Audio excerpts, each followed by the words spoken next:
Please stand for the pledge.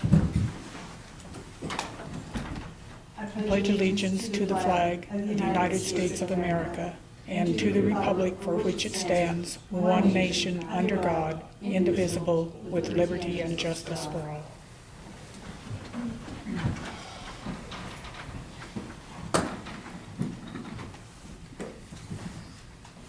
Good morning and welcome everyone. Today's Monday, December 21st, 2015, and we're almost done with 15, aren't we? Yeah. Public comment. I have that letter of retirement that I emailed you last week, Right, which is effective this month, so there's a copy of it. thank you.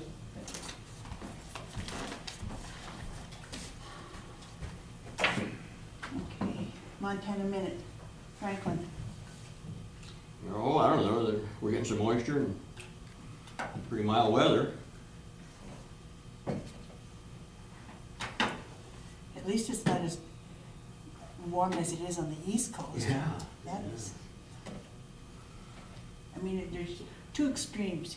The West Coast is getting pounded, and the East Coast is above normal. Yeah, yeah. Yeah, and even around here, it's, some places got quite a bit of snow on this last storm, other places didn't. Yeah. Right here in the county. Yeah, that's what I mean, right close by, yeah. Ms. Laura. I would like to again salute our volunteers in the community. We had the Senior Light Tour Monday and Tuesday, and that is a joint activity between Lions and Rotary. It's also Rocky Mountain Development Council that's a partner, and this year we had a volunteer from the National Honor Society at the school. The second night we had so many people we had to find extra tables. They used the desks for tables. And it was a good time. Everybody had a good time, and Carol does a great job cooking. And what did she serve? Traditional Christmas dinner. Oh, really? Yep, yep, God bless her. yes.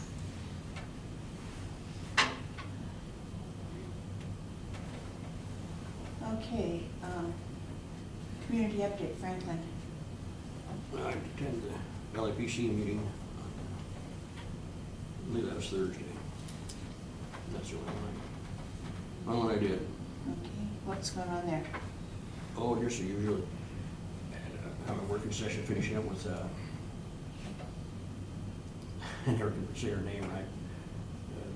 Daphne, Darby, I can't say, Daphne? yeah, I can't say, from Tetra Tech, and then the regular agenda for the LPC. Laura, community update. We had our final personnel policies training last Wednesday. Supposed to be taught by the 3 commissioners, but 2 didn't show up. So I missed you guys. We had our final training, so what we'll have to do is just have a document with the personnel policies that states if a department head or elected official will go, that they will get the information and pass it on to their employees. So I'll work with Michelle on that document. And then also the hospital district board got together, they had a resolution, and it was to get that intercap loan to help lower their interest rates. And I would encourage anybody that has any questions about what's going on with the hospital. These are advertised meetings. Please go and find out the facts rather than running with the rumors that are just running so rampant and so creative. So, yeah, that's what I did. Well, I'm still doing the usual, me and my doctors. Dr. Manning, need to get my partner from illness so that I don't have to travel so far. Okay. We can do some mail, I mean. Brenda, do you want to come up and read this? Please. Read it? Pardon me? If you would, please. Need these? Are they clean enough to read out of? Oh, yeah, always are. Oh, my goodness. You want to try these ones? Maybe, These are cleaner, I think. yeah, maybe I better go get some readers. Okay. Guys, glasses, no disrespect. I never finished, I just said, guys' glasses. I look across the table at Bob and I sometimes think, how can you even see out of them?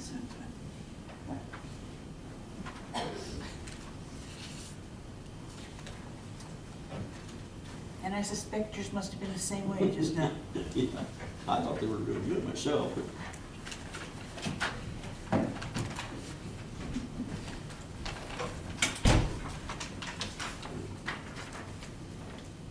Dated 12/18/2015, Dear Commissioner Graybill, this letter is in regards to my elected position as Sheriff of Broadwater County.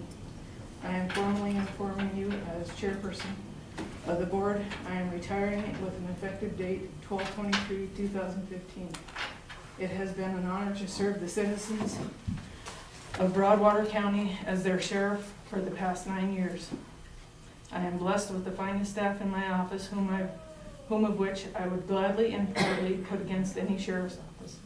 I've enjoyed working with the elected officials of Broadwater County as well as the city of Townsend, with the exception of some members of the Board of County Commission.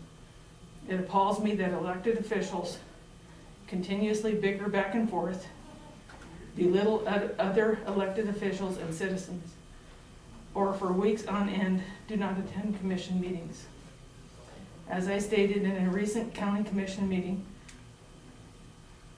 it is a true embarrassment to Broadwater County.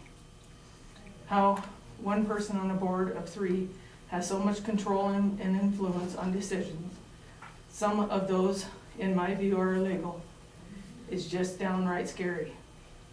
As chairperson, it is your responsibility to ensure that this process is properly enforced and that no single member of your board acts in such a manner.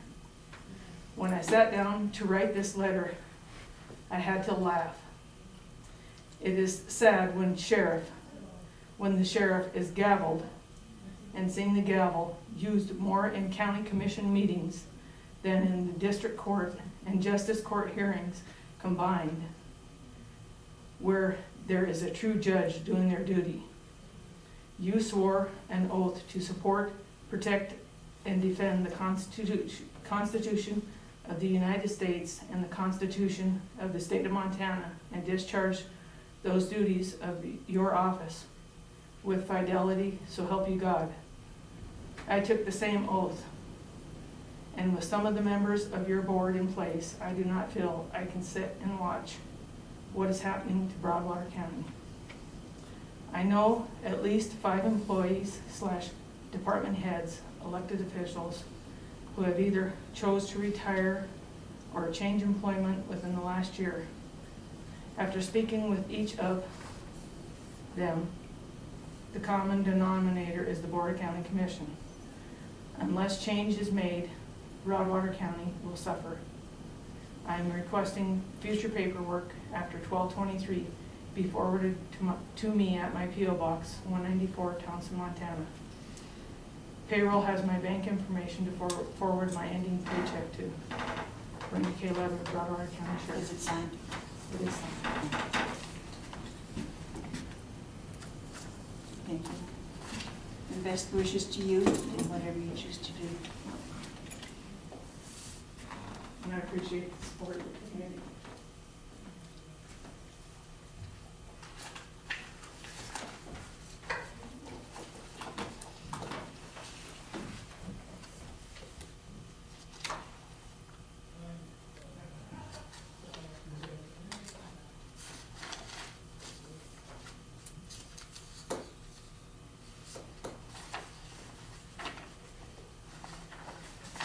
Payroll in the amount of $179.12.93. how will we pay payroll in the amount stated? Second. It's moved and seconded to pay payroll in the amount of $179.12.93. All in favor, say aye. Aye. Opposed, the same. Motion carried.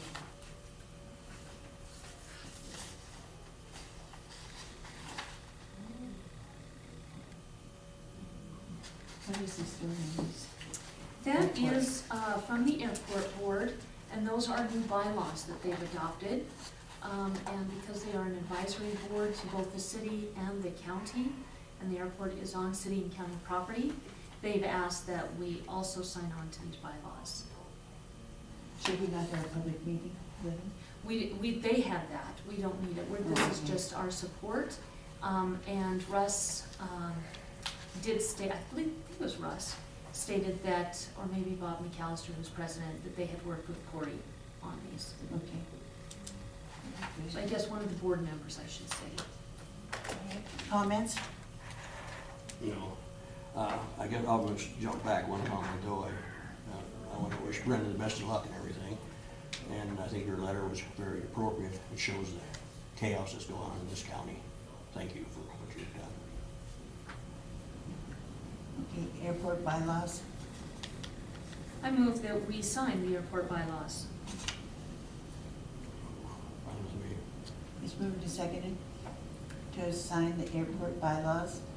All in favor say aye. Aye. Aye. Opposed? Motion carried.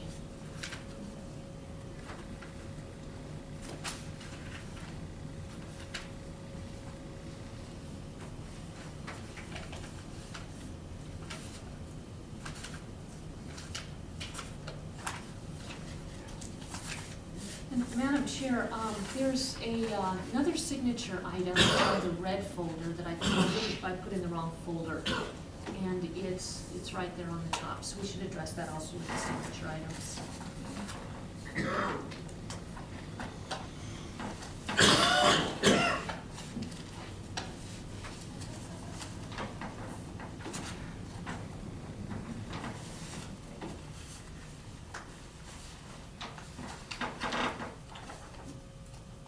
One more signature thing.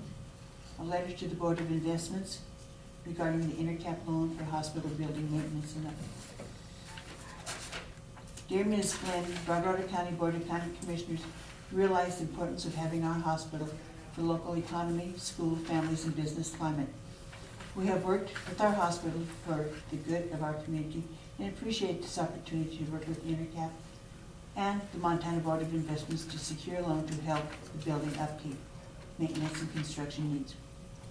We understand that the current lease agreement between Broadwater Hospital District and Townsend Health Systems requires this to pay a monthly lease payment to the district sufficient to allow the district to service its total debt after all other income, which would include payments to service the loan. If this is unable to be fulfilled, this obligation, the district has sufficient remedies under its lease agreement in order to recover the necessary funds from DHS in order to repay this loan. If after these efforts have been expended, the district is unable to meet its repayment obligations of this loan, Broadwater County will assume the loan payment in order to avoid default. Under no circumstances will Broadwater County default on this loan obligation. We will ensure payment under the terms of this loan and we will pursue litigation or other available options to recover funds as necessary from DHS. We understand the sum due to this loan is around $18,000 annually. Thank you again for this opportunity. And this is just connected with the intercap loans that we met with Jenny Klaus, CFO at the hospital, about last week. And this is specifically the loan for building maintenance, new roof, that kind of thing. And it's my understanding Corey changed a few things. Mm-hmm. Quite a few. This is a revised letter, all right.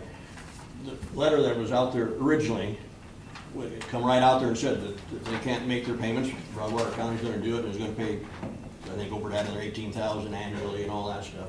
This is changed, all right. Franklin, it actually says exactly this, just same thing. We are guaranteeing that the county will cover the loan if THS can't. It's just got more legalese to it. Well, right, yeah. There's still gonna be a big hassle. So I will move that we sign the letter of support for the intercap loan Second, for the hospital. it's moved and seconded that we sign the intercap loan letter for the hospital. All in favor say aye. Aye. Opposed? No, No, Franklin is a nay. And it is for the hospital district board, not the hospital. It's right there. Motion carried.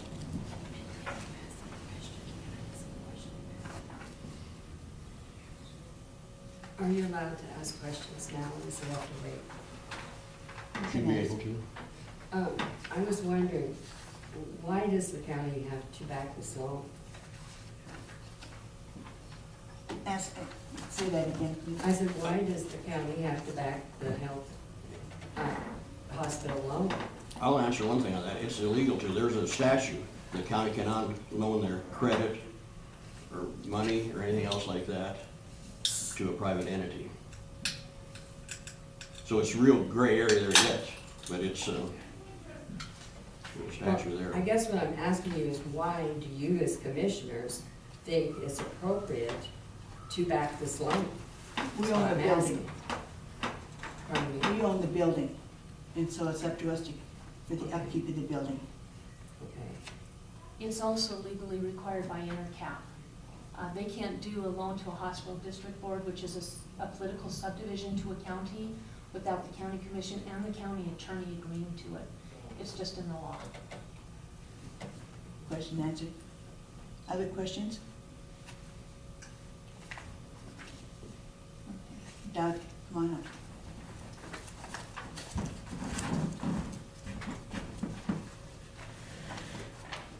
Good morning. Morning. How are you guys doing? Good, Doug, how are you?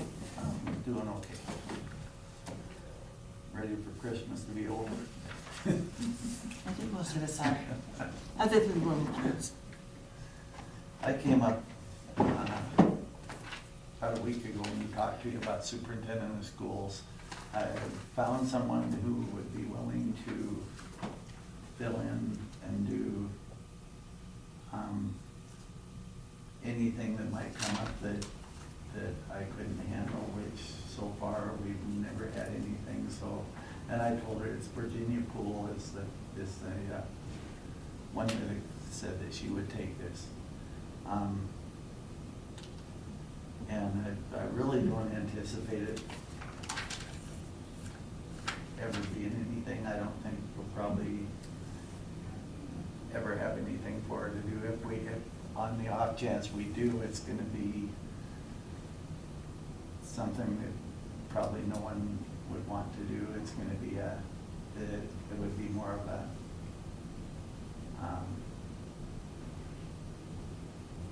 role where you're chastising or, trying to think of the right word. Disciplining. Discipline, that's it, yeah, where you would have to discipline someone. And, it seems like that's usually what most counties have told me, that's what they need when they have to bring in their contracted person. But it is under Montana code that we have to have a contract for, superintendent of schools, if the elected official is in the retired school teacher or the retired superintendent. So what do we have to pay her? That's kind of up to us. I mean, when I talked to her, I told her I wasn't sure what we would come up with, if there would be some kind of a retainer just to keep her in that position. She has to keep her, license up to date, which she said is a pretty minimal expense. It's $40 or $50 and it goes for 5 years. So what do other counties that have this situation pay? I've gotten all kinds of different amounts from them. It seems like the lowest that I found was about $500 a year, and then they pay an hourly wage if they need them. Non-call. Yeah, there was one, the first one I talked to, the lady actually was making $1,200 a month. And they hardly ever used her, but she was a retired superintendent, and it sounded like she was the only Viable person. yeah, and so she started at $1,800 a month, and then she dropped it down to $1,200 a month for them.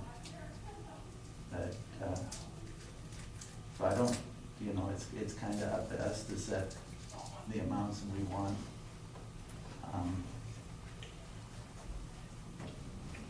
There's not Comments, really, questions? not really a lot, every county's a little bit different. But as superintendent of school, being one of the functions that I do, I get $500 a year for it. So, I don't know if that's what you wanna, Franklin, comments, thoughts? Yeah, and finding out somebody local, that's even better yet, yeah. to work with and everything. Definitely we should give her something for her retainer to be on, and like you say, on call, an hour wage. I really, you wanna just throw some figures out there, then we can discuss it from there? Sure.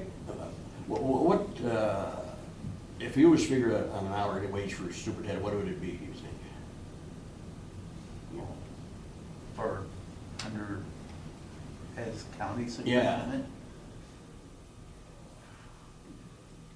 It would be, if you were to hire a county superintendent, they'd have to be an elected official, so it would be It'd be high. the same, same wage that you all get, that I get per hour. And when I talked to Virginia, she made it clear that, you know, the money wasn't really the object, she was Willing to help, huh? just willing to help. Yeah, it's not, I mean, she realizes she's not gonna get rich off of this, and she's just doing it to lend a helping hand. She's very community-minded, Well, I just really thought one of our shining stars. $25 an hour for when she's on call, I mean, when she is called. I don't know, what do you guys? And I really don't anticipate her being called. It's like I said, a lot of the other schools, the reason they end up calling people is they have to do teacher certification. They take care of that at the high school here. Most of the other counties have a lot of rural schools Right. that they have to deal with, and we don't have that, so really the only time that we would have to call her to do anything, I think, would be some kind of disciplinary action. Which would probably be pretty unpleasant Yeah. But job to have honestly, to step into.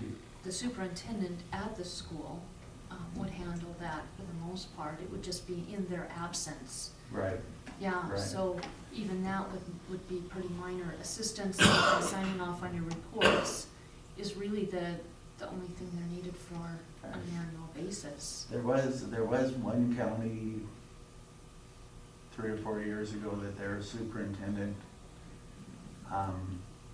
and the finance officer were being accused of embezzlement. And the county superintendent of school had to step in and actually be the superintendent for a set period of time until that was cleared up. You know, there are things that can come up.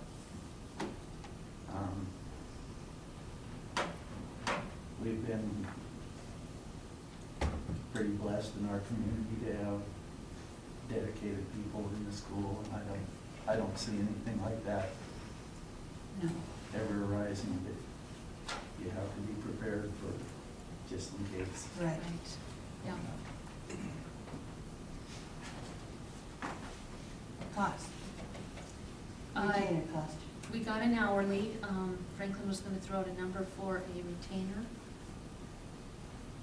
So we had a place to start a discussion. Okay, 250 a year or something? I'll just throw that out there and we go up or down, however you feel. At least we got a figure out there to start with. And that way, to encourage her to stay up on legislative action and things like that, and her certificate, and maybe it isn't enough, but I'll throw that figure out there. I'm fine with the amounts. I think to ask her to follow the legislature as part of this, then we're getting into adding more duties. I think just the retainer, because she's the person that will be our contract person, and then an hourly if she's needed, but I don't think we should be piling on any extra duties like following the legislature or testifying. or- I didn't say she had brother, but she would follow things more. Being with a little retainer, I mean, or anything else that comes along, I mean, she's gonna be, have an interest in it more so. Is my feeling on it. With a retainer, that would keep her interest. Right, right. And it'd be strictly up to her how much she wants to follow things, you know. Did you say the lowest in the state is 500 a year? That's the lowest. I sent a batch email out to all the superintendents. I only had probably 7 or 8 of them respond. Mhm. That was the lowest figure that I got back, was 500 a year.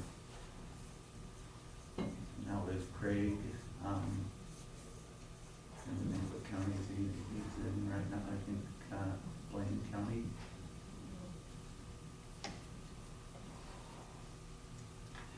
I personally like the $500 a year retainer, so that she knows that we're dead serious, that we really do want her doing that. But that's just my fine own. with me, yeah. I'm good with that too, I just think that the definition of retainer is that's what you're paying someone to essentially be on call for you.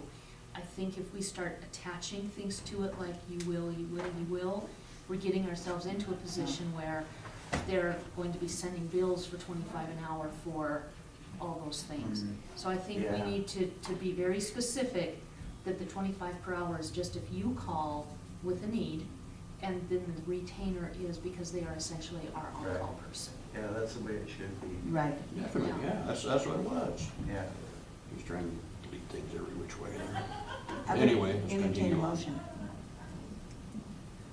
I will move for the $500 retainer we just agreed on, and 25 an hour for specific duties in which the county superintendent of schools deems necessary and specifically requests of this person.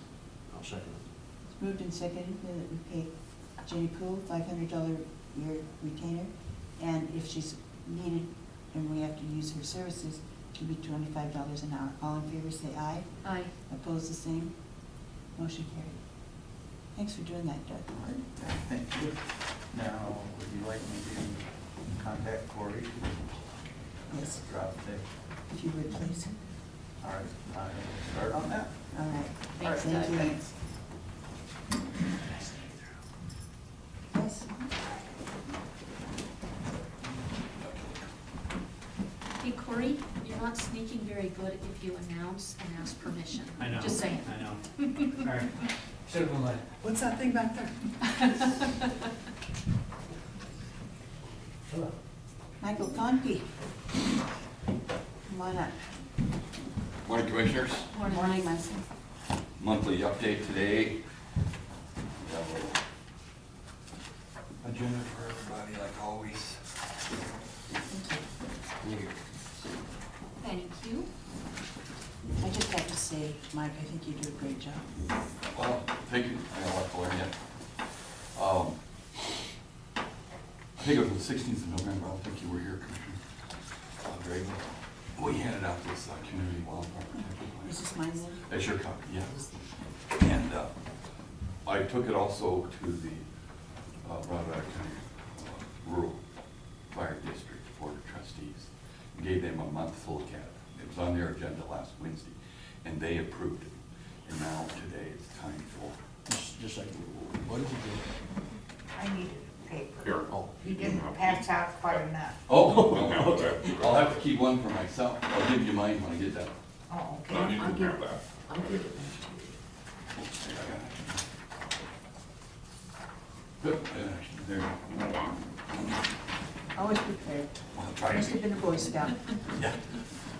Kind of part of my job title, preparedness. Anyway, it's, this is the Tri-County Wildfires Population Protection Plan. There's been a copy of it in the Attorney General's, or the clerk recorder's office. Kind of pass that around.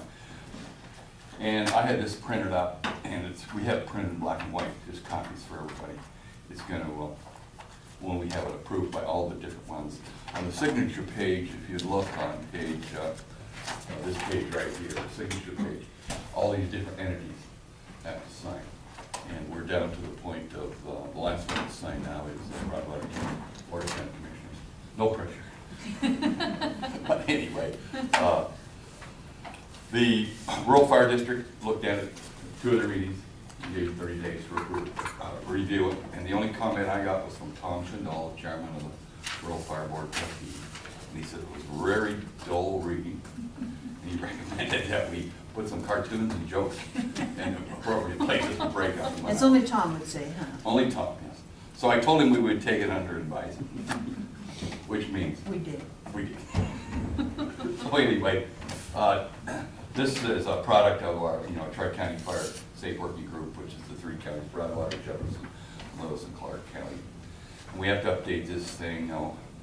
We use this as a document to get some federal funding, as well as we get funding from Forest Service, BLM, some FEMA money. We can get some from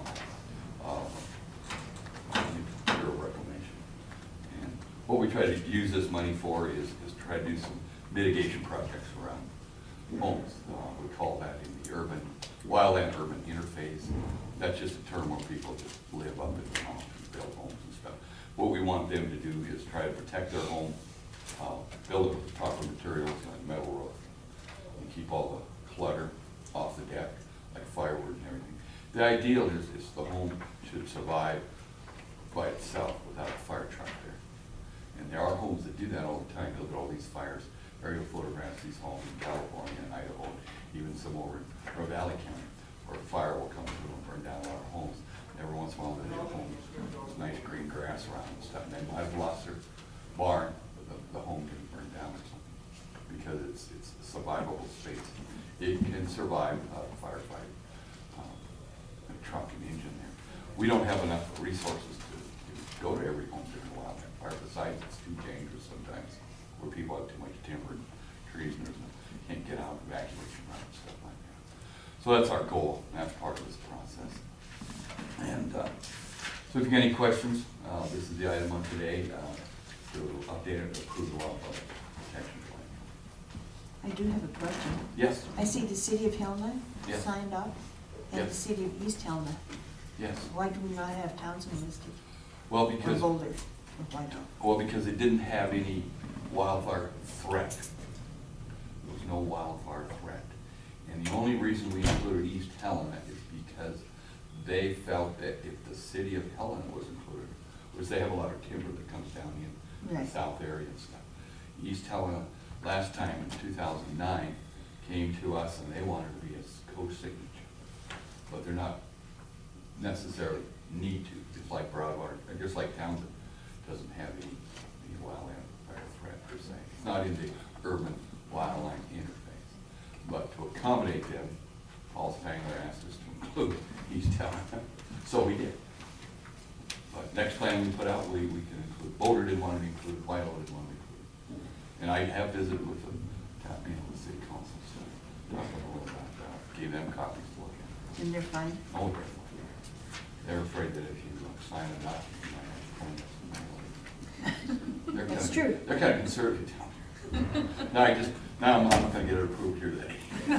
Just shot my thumb. But let me surprise you by making a motion that we go ahead and sign the Tri-County Regional Community Wildland Protection Plan for 2015. No second. It's moved and seconded. We signed the Tri-County Regional Community Wildfire Protection Plan. All in favor say aye. Aye. Opposed the same. Motion carried. Here is the document that you have to sign. And we're gonna sign under Broadwater County, wherever it is right there. Thank you, Commissioners. It's a good document, Mike, you Well, do good. We work. worked at it as a team with 3 counties, and then we also hired, do you know Brett Lloyd? Mhm. He was the one that, I think he's locals on the front page. I think, right down here, yeah. Smart.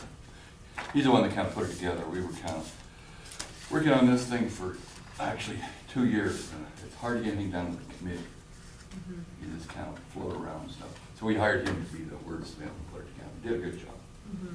Second item on today's agenda for me is our draft pre-disaster mitigation plan.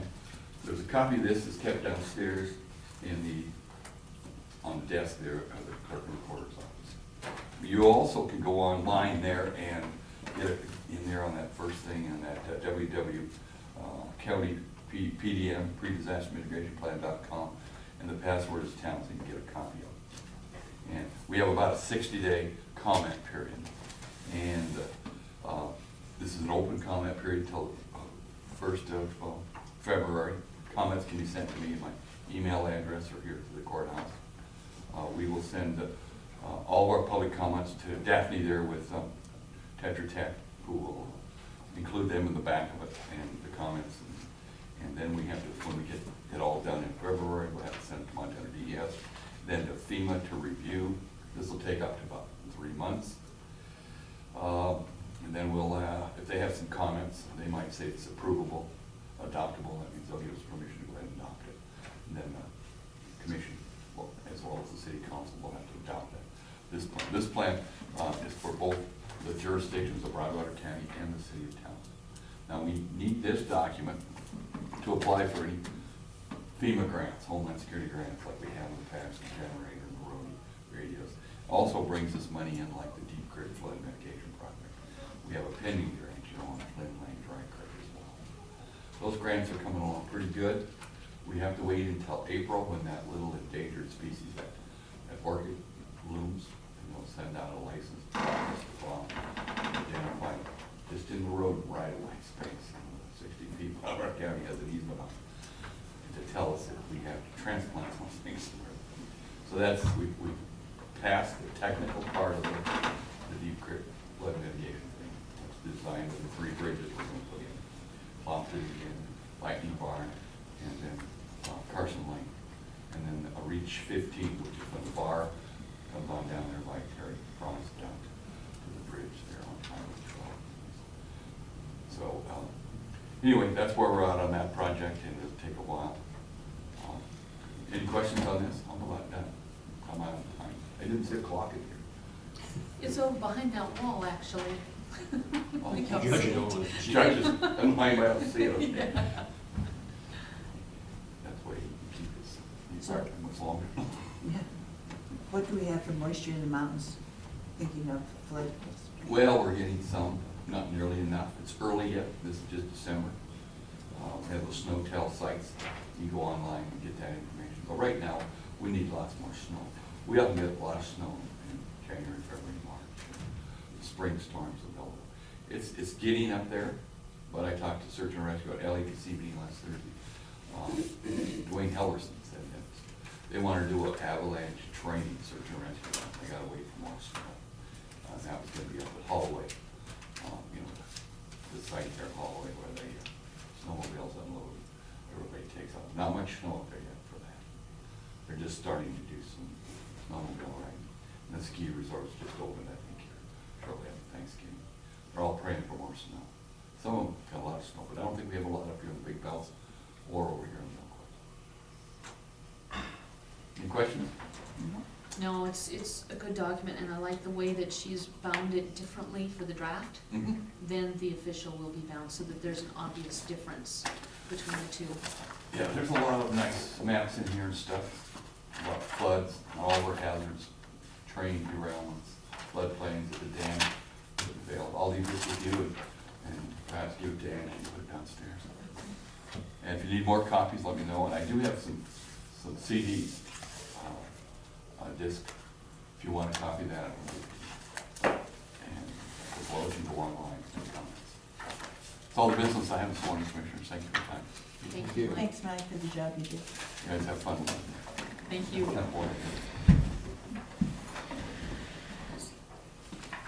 guys want to copy that? You take it on. Give it to jail. Need something He does need something to do. to. Well, Ann did read it and she did find a mistake. Thank you. Good.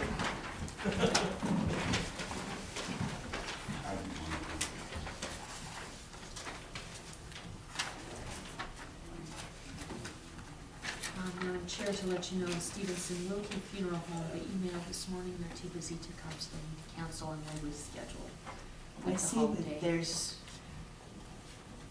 very, very busy between there and Rex's. Yeah, yeah.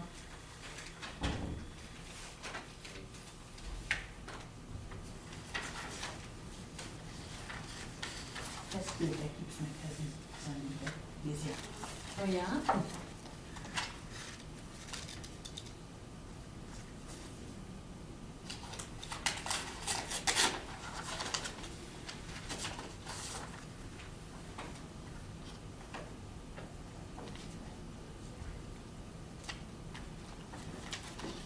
This is from YWCA. Please join us for the Homeless Persons Memorial Service with keynote speaker Governor Bullock. This is an opportunity to come together as a community and pay our respects to those who have lost their lives because of homelessness, and to bring awareness to the homeless issue on a community-wide level. It will be held Monday, December 21st, Women's Park from 12 to 12:30. Plan to stay for the full half hour, share a cup of soup with the community members of our Tri-County area. Bring a cup of soup. By sharing a cup of soup, we are telling our homeless neighbors that we're here and we see you.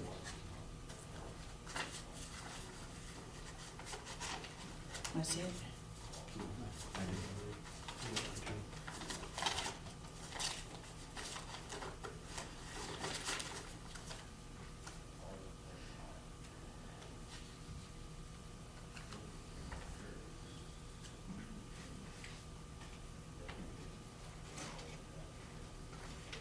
This is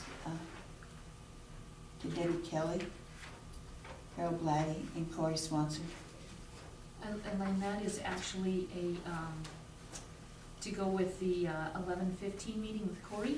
Oh, I'll That's just the read it Ledger then. Road. And so's the claims that follow it. And Corey's gotten a copy of all that stuff. Fish, Wildlife, and Parks. That we can do.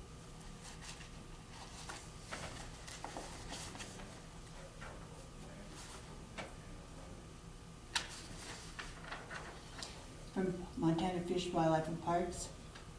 And what it is just discussing the hunting seasons, the setting, and the proposed time. And Helena urban deer plant quotas and game damage management wildlife.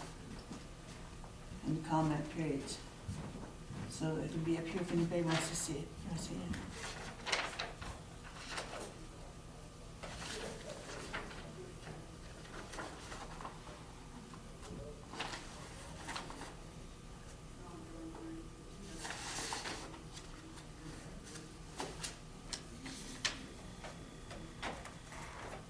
Notice of an amendment, Fish, Wildlife, and Parks, and game damage hunts. It's just an informational letter sent out for everybody to read, if they so desire.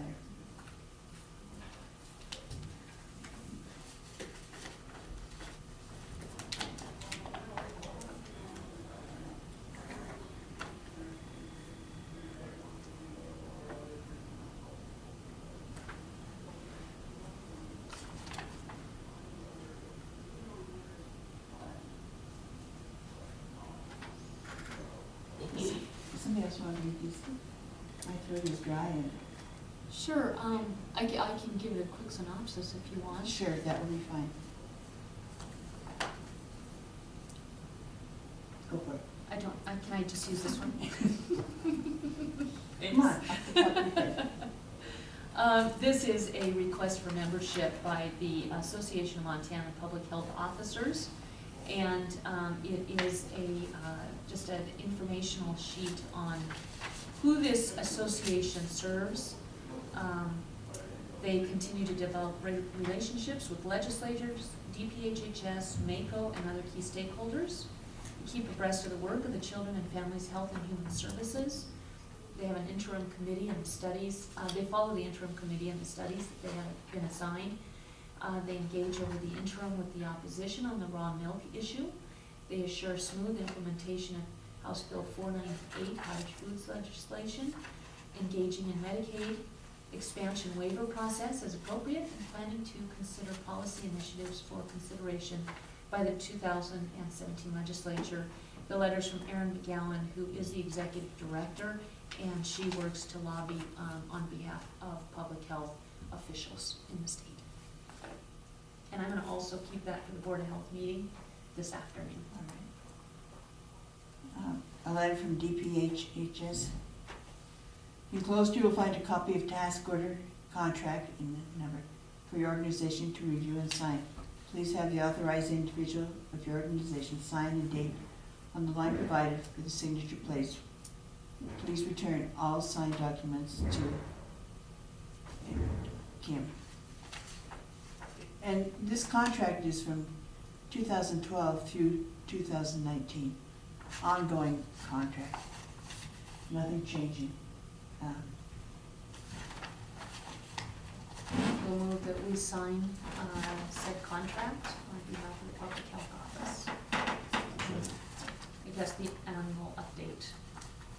It's moved and seconded that we sign the annual update with the Department of Health on task order number 16-07-431-103-0. And it's from 2012 through 2019. All in favor say aye. Aye. Opposed the same. Motion carried.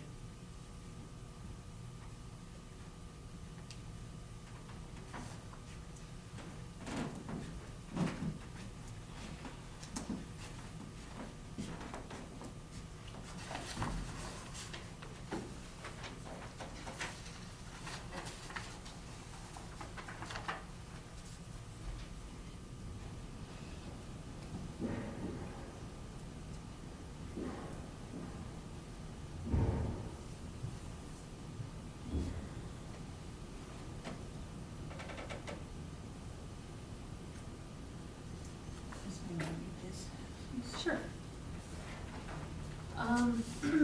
Looks like this is just a Christmas letter from NeighborWorks. I think it's more than that. It's from Sheila Rice. Holidays are special times in so many ways, taking stock in our blessings, being with family and friends, remembering holidays past. This letter is a combination of all of those times with joy and thankfulness. I'm happy to announce that Maureen Rood will become the Executive Director of Neighborhood Works Montana in January 2016. I will focus my time as a full-time Executive Director of NeighborWorks Great Falls, pushing forward a successful 35-year history of serving Great Falls and Cascade County.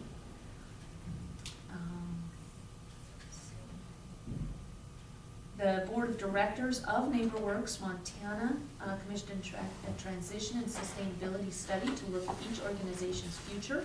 The recommendations of the study were that each organization should have its own executive director to guide them through the growth phases each is entertaining, and a decision that both Maureen and I heartily support. Maureen has been an invaluable employee for 8 years, serving as in a number of capacities. The growth of Neighborhood Works Montana from total assets of $3.6 million in 2008 to $20.9 million in 2015 is largely due to Maureen's hard work, great management, and strategic program design skills. I feel I am leaving Neighborhood Works Montana in the best possible hands. Since 2000, NeighborWorks Montana has helped more than 5,000 families to become homeowners, financed the homes of more than 1,000 families through multifamily loans and formation of manufactured housing corporations, and worked with more than 7,000 families during their foreclosure crisis. These remarkable achievements have made a real difference in Montana families and communities across the state as a result of the coordinated work of a strong network of local housing partners working together under the leadership of NeighborWorks Montana. As one of my last acts, I ask for your financial support. The results and impacts shown above are not possible without substantial financial support for the residents and businesses of Montana. Thank you again, and this is again signed Sheila Rice. And I read not the whole letter, but a synopsis from, so if anybody wants to read the whole letter. Who do they operate under? NeighborWorks, each region has their own neighborhood work, or NeighborWorks, and this particular one is Great Falls. NeighborWorks Montana, and then it also sounds like this is a national organization. Let's see, I saw at some point, I think I read the name, I just don't see it scanning through. What's the one that's going to get in the right hand? NeighborWorks Green Organization, and this is an equal opportunity lender corporation. So this will do a lot of nice things. Yeah, yeah. I'm sure you all saw a thing on TV the other night. And it was telling how many people are homeless in this area.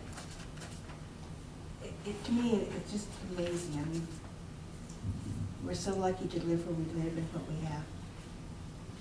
So I feel very bad for those people.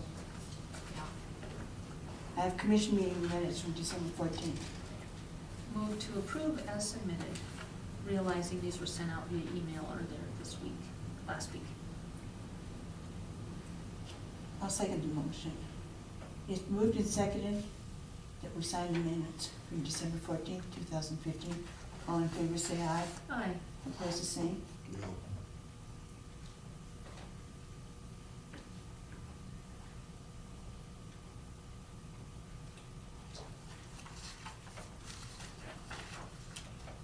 Thank you. Thank you, Ann.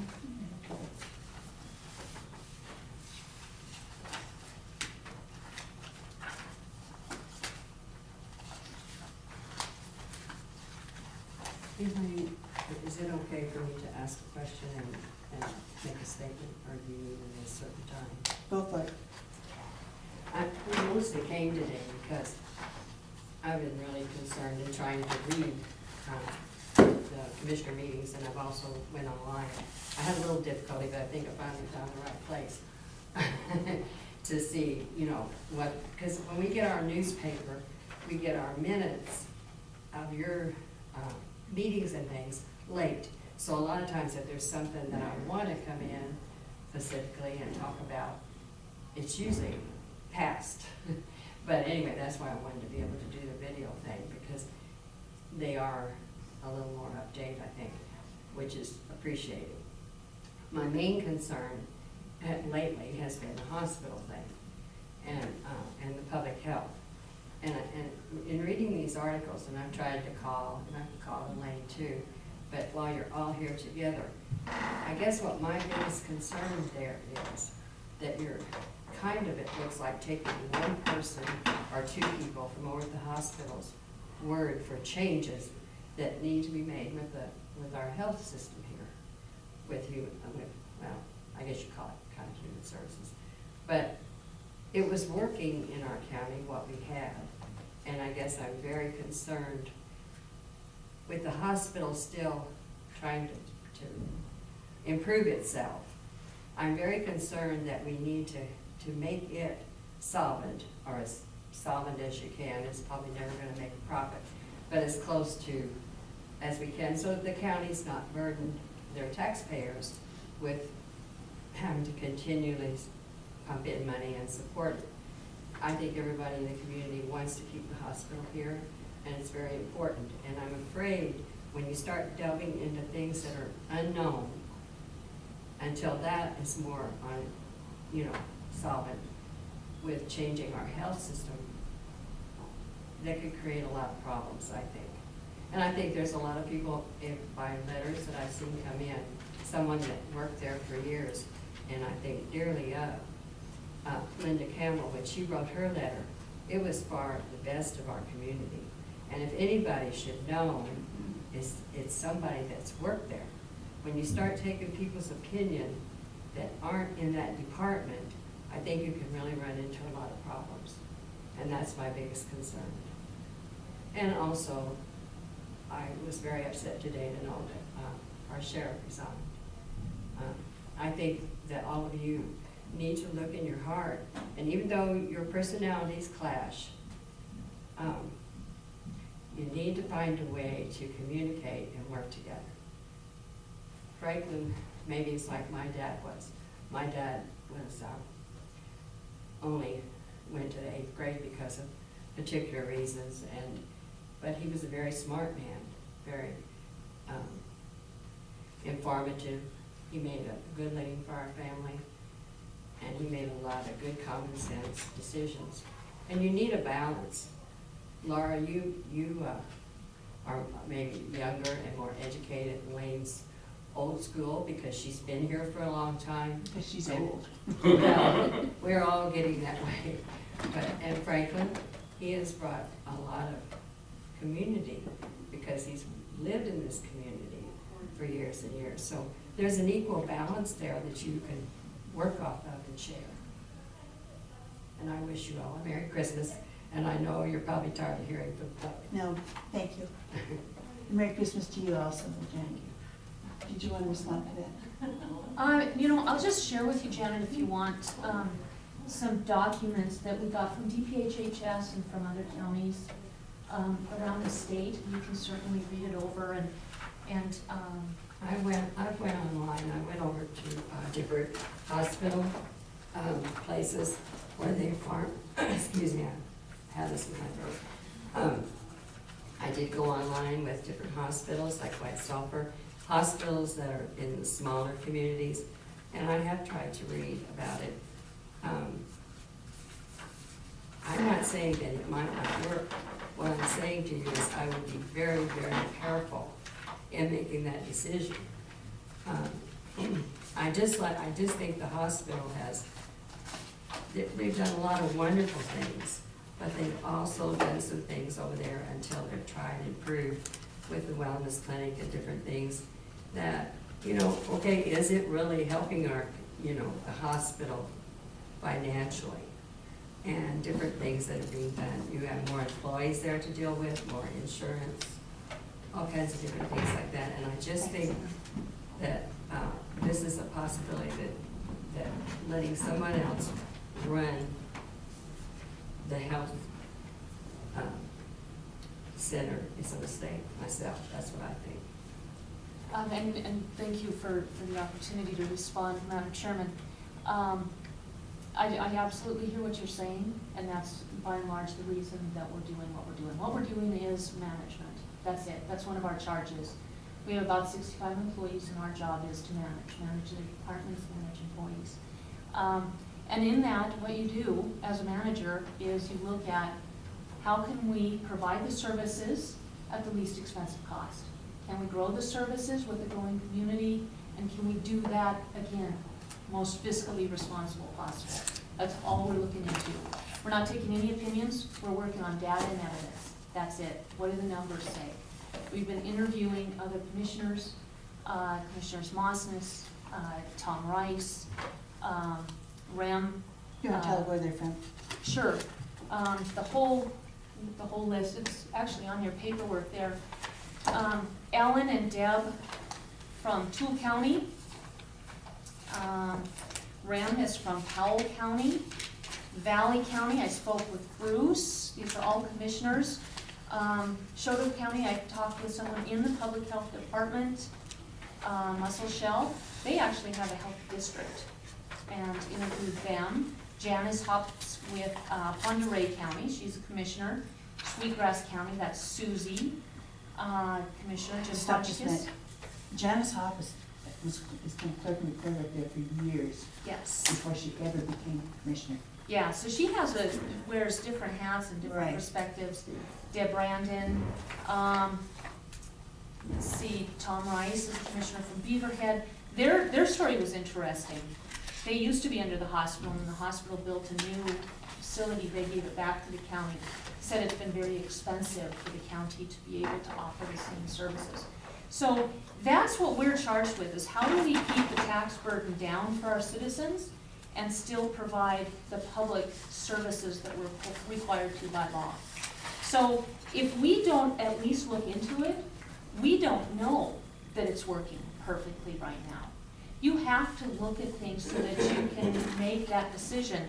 When the investigation is done, we may find that nothing can be done any better than we're doing it now, Or we may find, hey, we can do more with less by doing something else.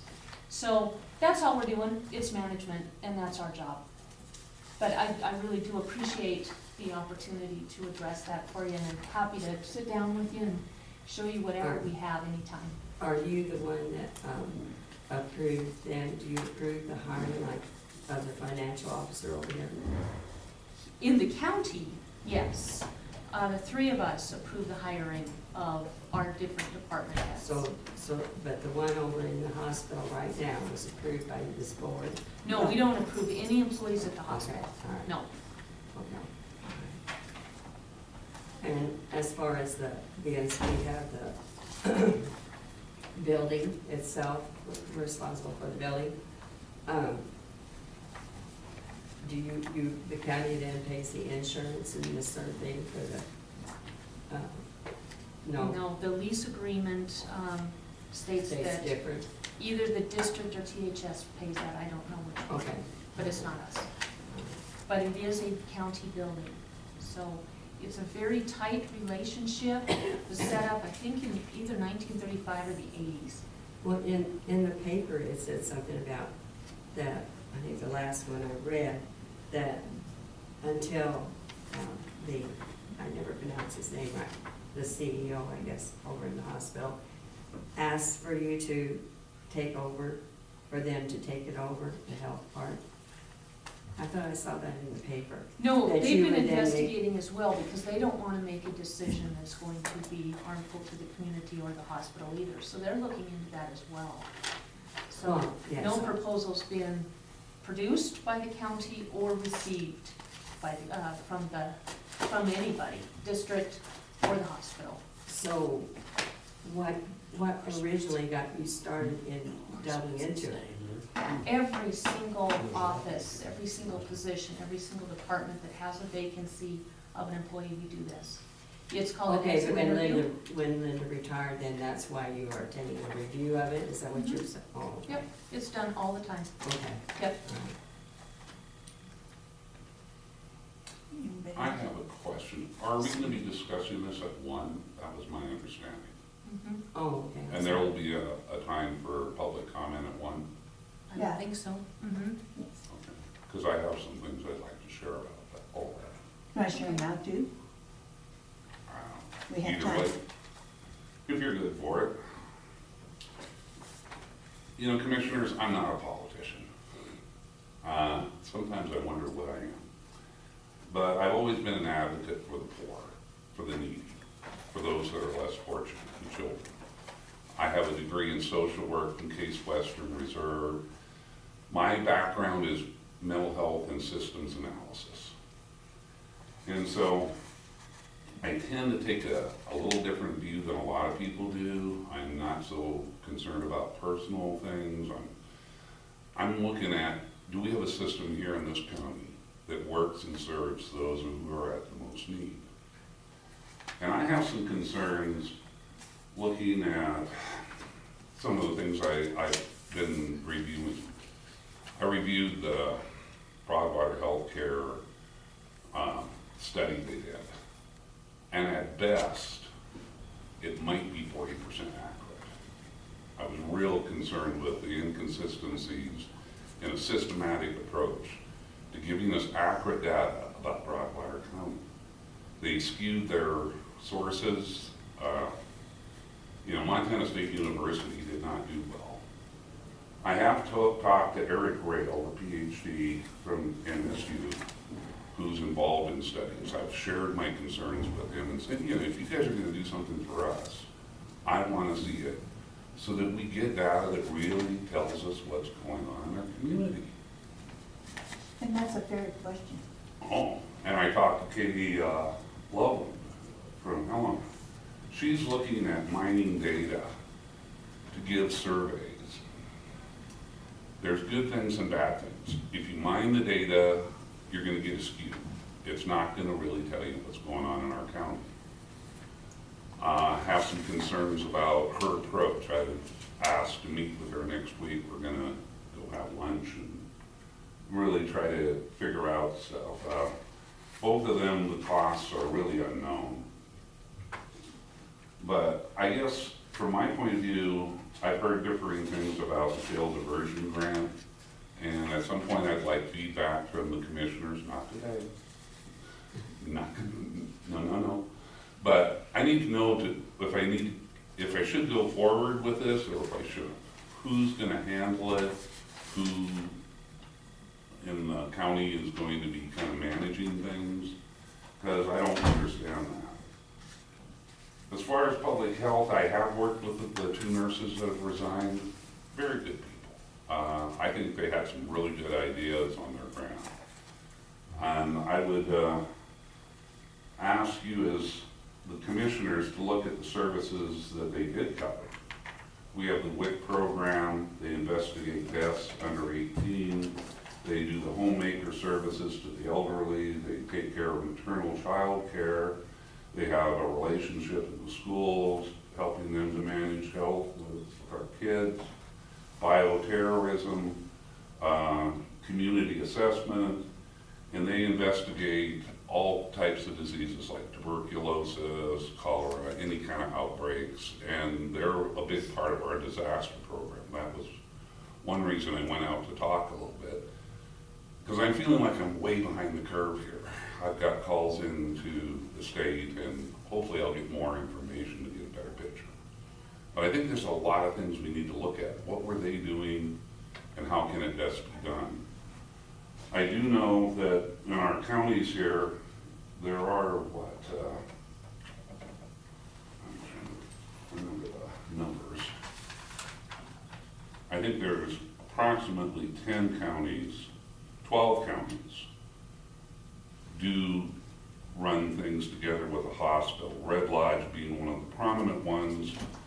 But the other kicker on that is they're associated with one of the oldest and one of the best healthcare hospitals that we have out of Billings that has been established for a long time. They have an excellent management system.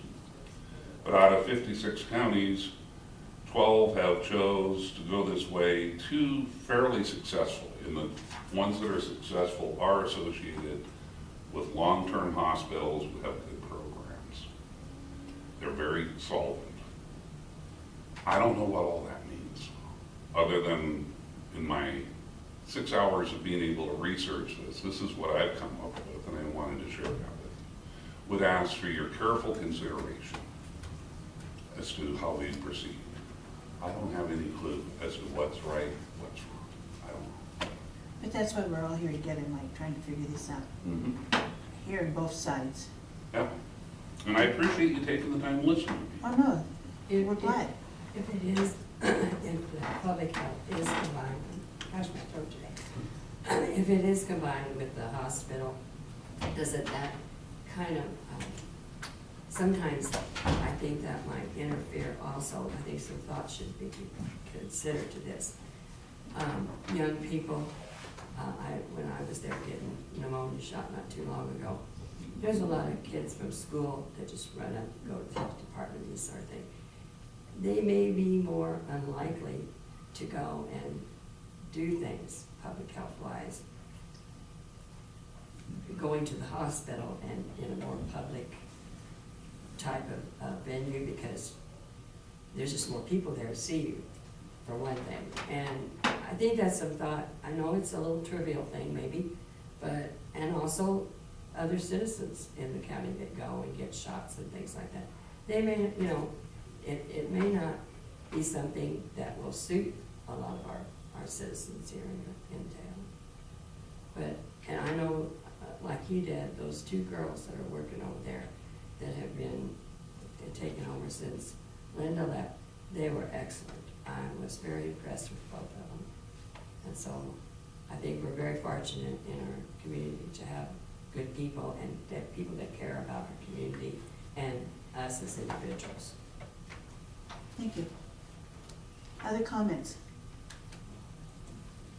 Board members? Well, yeah, I just add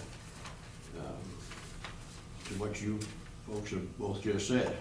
And it is a shame that all of a sudden, just a short period of time, one person created all this havoc, and there's one hell of a mess right now, I'll tell you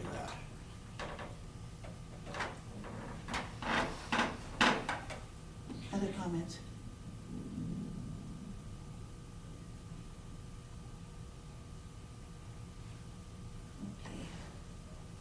Anything else to come before the board? Our next appointment is, I do have a couple of things sure, off the topic, or a different topic, I guess. Timesheets. We need to actually get on the agenda adoption of the new personnel policies that we've been working on.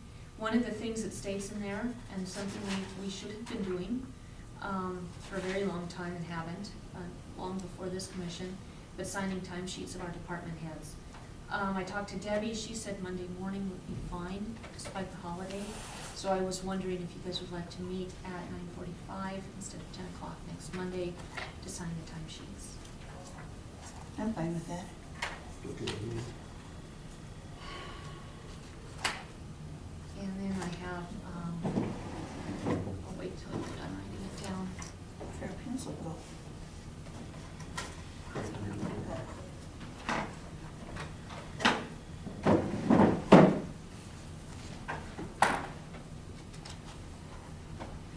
What did you say, 9:30 or 9:45? I said 9:45, but if you guys think we need more time, we can certainly take more.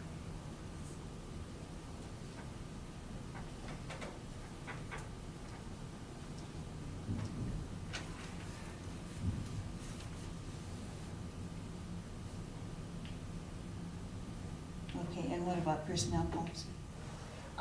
Garnishments. We had a discussion after the meeting the other day, about what to do with garnishments. We currently charge $45. Talked to Debbie about the time involved. Every single paycheck where there's a garnishment, she has to do something extra with it. Initial setup is really just half an hour, but it's every single paycheck. Some last just a couple of pay periods, others last a couple of years, depending on the need for the garnishment. So the question is, do we want to keep the charge at 45, or do we want to take that down? Do we want the people asking for the extra time from Debbie, employees, to pay for that extra time? Or is this something that we can do job duties? Michelle sent an email out, a couple of them I think, and then was also here in person to talk to us about this. So, what do you guys think? Well, what was Michelle's suggestion? What she said is, we are the only county that charges $45 to set up and administer garnishments. She did follow up with Brian Hopkins, who said it is legal, but they are the only ones doing it.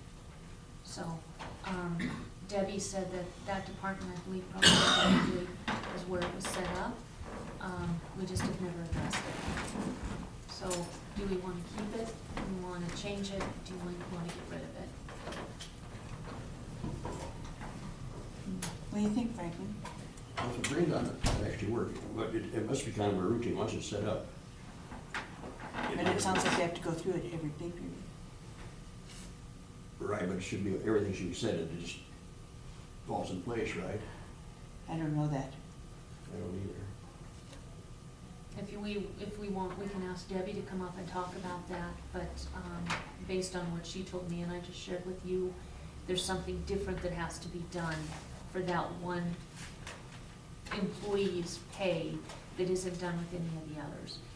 Part of it involves getting the letter from the company, whoever they are, stating that there is this continued garnishment, and then taking it into the paperwork and the computer program. So she said, and paying it, right. She said it's about 10 minutes per paycheck for one employee every week, and about half an hour to set it up. So if it goes on for years, that's, that adds up, 10 minutes every other week. If it's for 3 or 4 weeks, not so much. One thing she did say is it's a deterrent because the county shouldn't be a banker. This should be personal finances people take care of on their own. So those are all things that we need to consider in making this decision. And that needs to be decided before we advertise and put the policies on the agenda. The plan has been to approve them and have them start January 1. So We have a lot of garnishments. right now we have 3, average is 2 to 4. For a while there we had none. So. And if you guys wanna think on that, we can certainly come back to it this afternoon. But we should, have a final decision today so that we can put those on the agenda. I'd like to hear from Debbie. Okay. You want to hear from Debbie first? Yeah. Yeah, okay. So if we have time, maybe we can call her up? Yes. Okay. And then the other thing is our year-end resolution, so if you wanna call up Debbie now, that's fine, if you wanna move into that, I'm fine. Well, this is under mine, let's call Debbie. Okay. Thanks, Ann.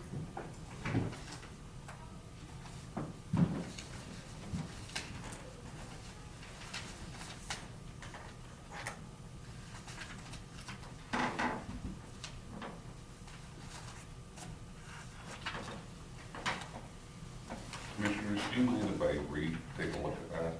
Not a No, bit. go Come on. I appreciate it. Yeah, and then it'll be downstairs or anything. Right, I know, it's just, as long as I'm sitting here, Yeah. utilization of time. Looks like a nice document put together. Pardon? Looks like a nice document that they put together. It does. And he was very knowledgeable. I asked him a couple of questions about things that I was concerned with. He does a good job with his job.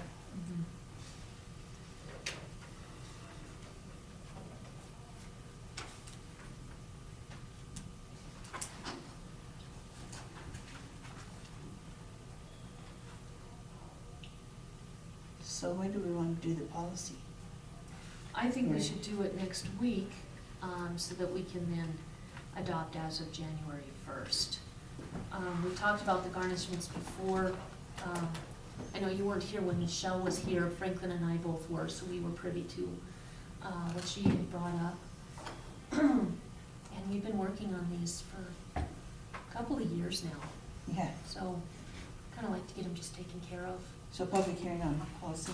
We don't need a hearing, we just need to adopt the personnel policies. Met with department heads, we've had 3 trainings. And that's just recently.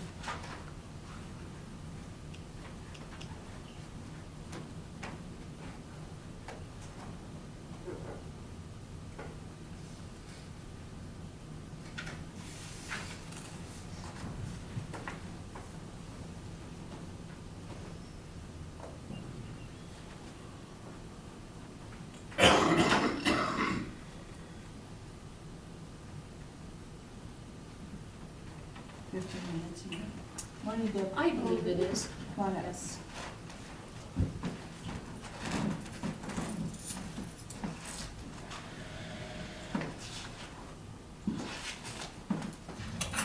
Days for years there.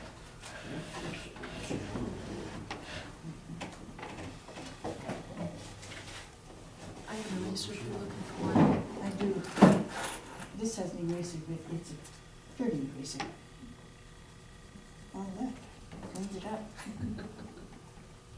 Good morning, dear. Morning. Are you ready for Christmas? That'll be.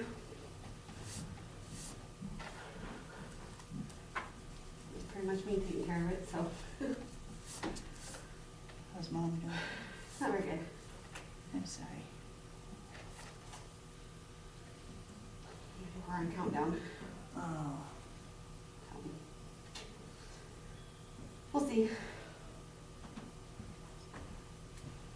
Going faster than we had hoped.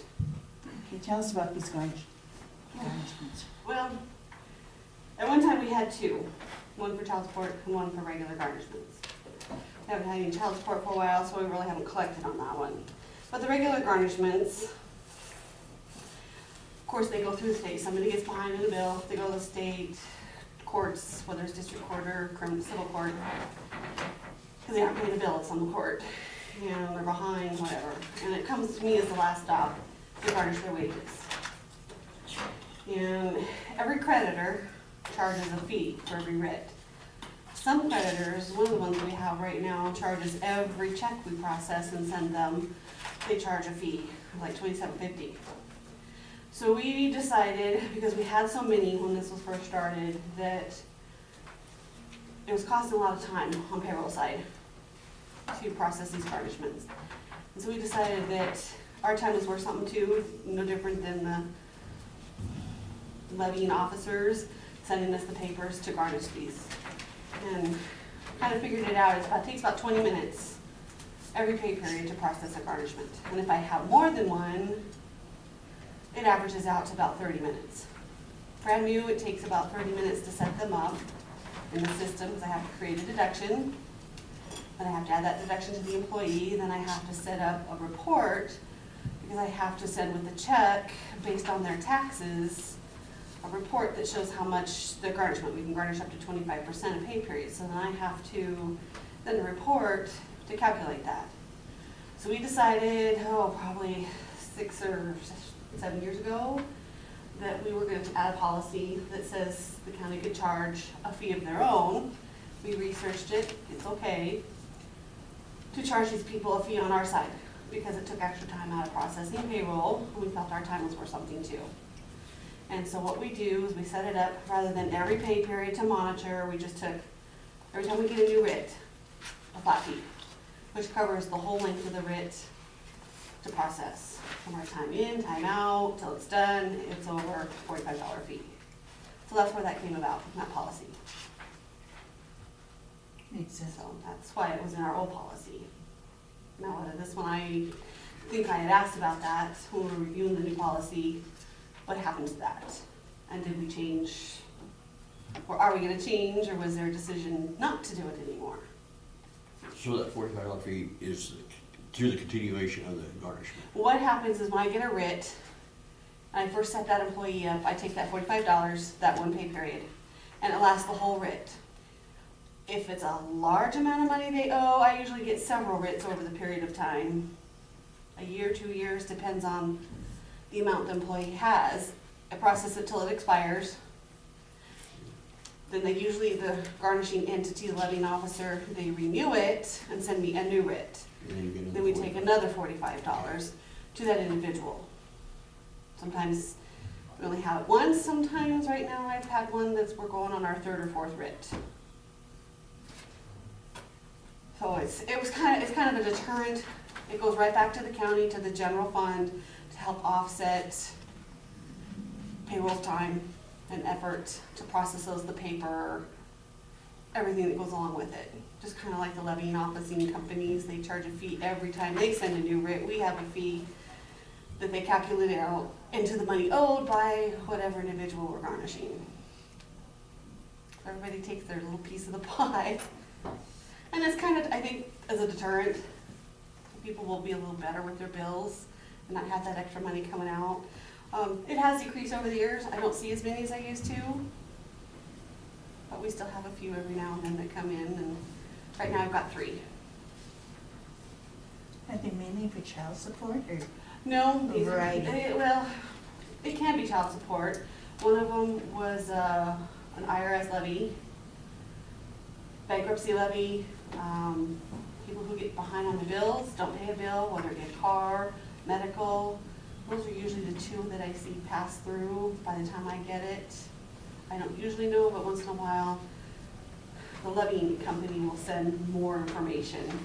And certain credit companies, you kind of know what they handle, civil cases based on the volume of money, district court cases. But I think a lot of it's mostly cars or medical. I haven't seen lots of them in 5 years. So that one, really haven't, I'm rusty on that one. Laura, comments, concerns? No, kind of gotten, again, management, a lot of information from Debbie, from Michelle, read Michelle's email about Brian and his thoughts on this. It's just we have to decide as a commission what we're going to do. In looking at what other counties are doing and how it's been working here, I don't see a reason to change it myself, but it's not my decision. It's like everything, up to the 3 of us to argue it out and hopefully come to a consensus. If we discontinue it, then I don't do it anymore. Which, some ways it makes it easier, but in other ways, not really, because I still have to process them.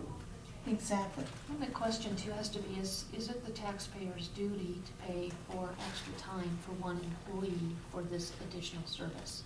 That's where I come into it is, I believe people should pay their own bills, and if there's an additional required, it should be up to them, not to the taxpayers. I have to agree with that 100%. A long time ago, I think somebody who had one made a comment, well, I just do it because you can pay the bill for me, was the attitude. So they didn't care they were paying an extra fee because somebody was paying their bill for them. And that's when we started thinking a little creatively. We're not their private bookkeeper, so if that's the case, we might as well open it up to anybody. I mean, that's all I would do. So it's helped. Like I said, I think it's helped because people realize by the time they pay the court fees and the levying officer fees and they get to us, they've really paid twice for whatever they didn't pay. And I think it's been a deterrent. I mean, there's still some, everybody has things happen, but I see fewer of them. Franklin? We've been working. They're trying to do it. I agree. If it's working, why change? I've been doing it so long, it's just kind of routine. But, you know, it'll be new for anybody. A little different process, but it's out there. It's not hard. Got the process set up, so it's foolproof for the most part. I'd say continue, is my thought. Good, me too. We'll just not change the personnel policies from where they're at now. Right. Okay.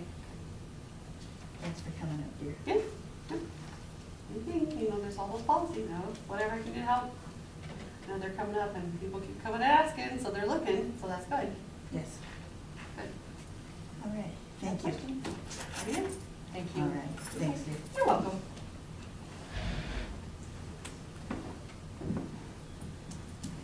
Mr. County Attorney, come on up.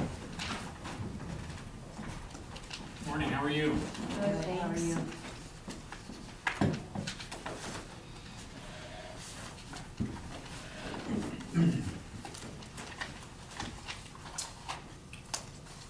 Couple of brief updates for you. First, this is a Christmas card to one for the entire commission, because it's running now. Thank you. The Teamsters collective bargaining agreement, and I don't know if the sheriff wants to come up, but Come on down, Brenda, please. we had, at our last time we had this at a meeting, everything was complete except for there was some language issue with Schedule A. Schedule A is the provision of the specific pay and benefits. And the Schedule A that we had as a draft, and it was language put in by the Teamsters, had said the county will contribute to the Teamsters Trust health insurance. And this previous CBA did not say that. It didn't specify that the county was stuck with just one particular health insurance. The county would contribute to a health insurance for employees under the terms that we've agreed. But it didn't say it would be just one in particular. That way, if health plans change and there's a better deal out there than the Teamsters Trust, the county under the previous agreement could go to that other one without reopening the entire collective bargaining agreement. So the language that had been put in there, though, was very specific to the Teamsters Trust as the health insurance provider. And both the sheriff and Commissioner Obert had said, hey, this isn't correct. So I went back to them and they agreed, and so the language has been amended. So it says the county agrees to and shall contribute monthly toward a health insurance program for full-time employees of the bargaining unit. And then it lists the 120 hours compensable per month. It lists that it begins effective December 1, 2015 for coverage in January 1, 2016. Seasonal employees are excluded, subject to certain conditions. So we're at the language that the county had asked for, which is good because I had not even time realized that was in fact what the issue was. The last other issue is also in Schedule A, and that was the detention nurse salary and their head, or I guess hourly wage. And the wage that we had discussed, and I went back through all my notes, and the sheriff did, and Aaron Boley did, and we had all said in the discussions $20 an hour. What we had said were two things, which may not be identical. We had said we had said equivalent or commensurate with the other nurses employed by the county, and we had said we're looking at $20 an hour.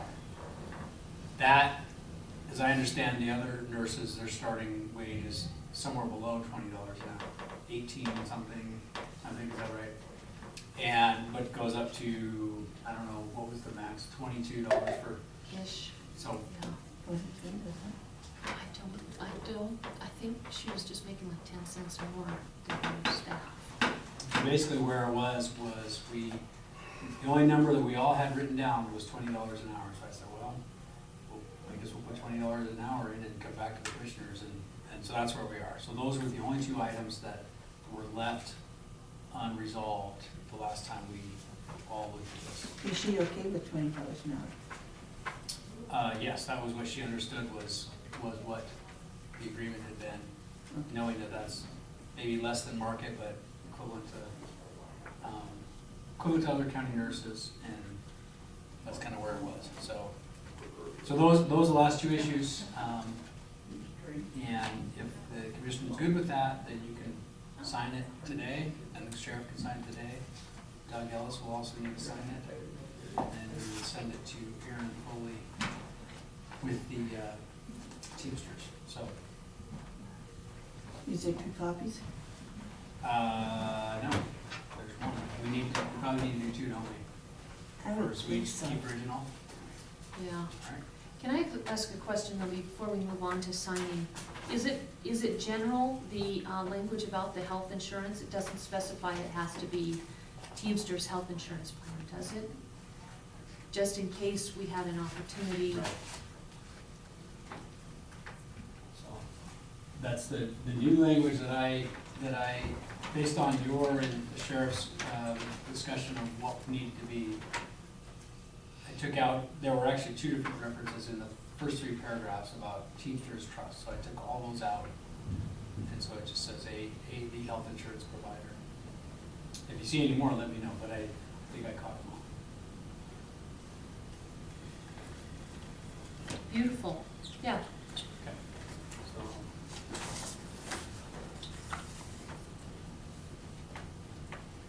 So I would move that we sign the CBA. It's moved and seconded that we sign the CBA today. All in favor, say aye. Aye. Opposed, the same. Motion carried.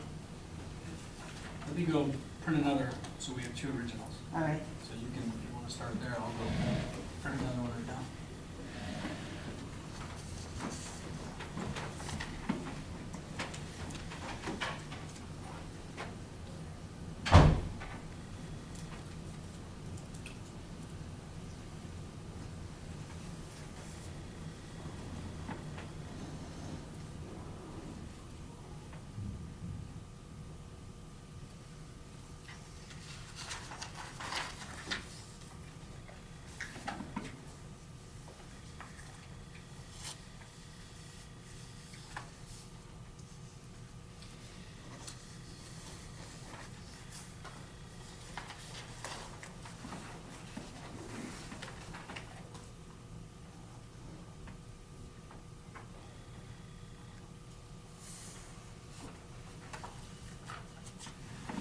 This is cute.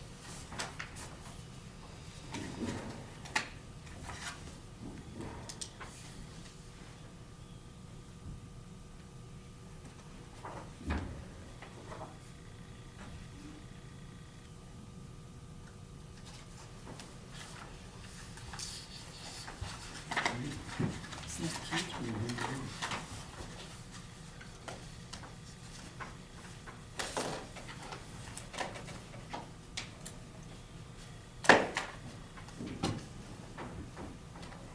Very nice. Mhm.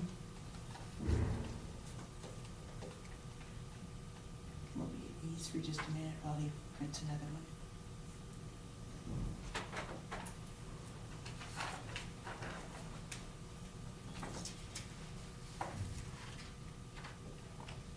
So you both be home for Christmas?